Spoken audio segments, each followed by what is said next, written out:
Барабанная дробь в Баюково сегодня звучит по особому поводу. В этом доме живет самый известный человек села. Ветеран войны Гиндулла Сахипов. Великую Отечественную он прошел от первого и до последнего боя. Был представлен к награде, но так ее и не получил.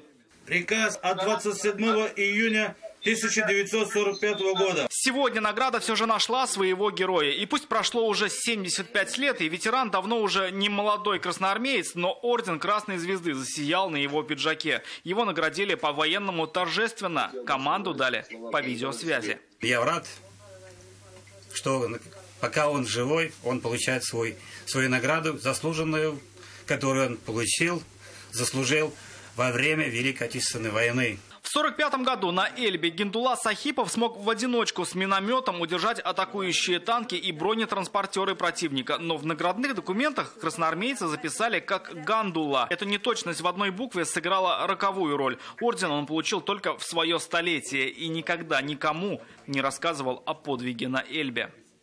Обязательно мы вас поздравим. И хотел бы еще пожелать в дальнейшем крепкого здоровья, чтобы дожили до 120 лет. Гиндулла Сахипов не единственный, кого сегодня награждали в республике. В Казани вручили орден Красной Звезды и орден Славы Семену Стародубцеву за мужество в боях. Семен Иванович был представлен к награде, он, к сожалению, находился в госпитале, и награда не была вручена. И вот спустя столько лет, в год 75-летия Победы, для нас это важно, что такая возможность появилась. Сам ветеран не дожил до этого дня. Ордена вручили его детям. Вспоминают, отец знал о заслуженной награде. Его представили к ордену после того, как в 1944-м вместо раненого командира сам поднял взвод в атаку и уничтожил группу фашистов. Семен Иванович часто говорил об этом, но многие в это не верили до сегодняшнего дня. Дядя Вася всегда спорил с отцом. Отец говорил, что у меня есть такие награды. Он говорит, нету таких. Если бы были бы, тебе бы давно бы вручили. Дедушка получил награды, которые он искал.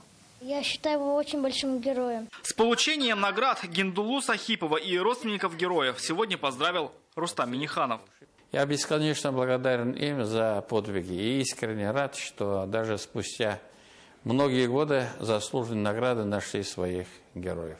В год 75-летия Победы своих героев ждут еще 10 наград. Историческая справедливость будет восстановлена. Рамиль Шайдуллин, Алмаз Единов, Ильшат Аюпов, Рамиль Закиев, ТНВ, Муслюмовский район, Казань.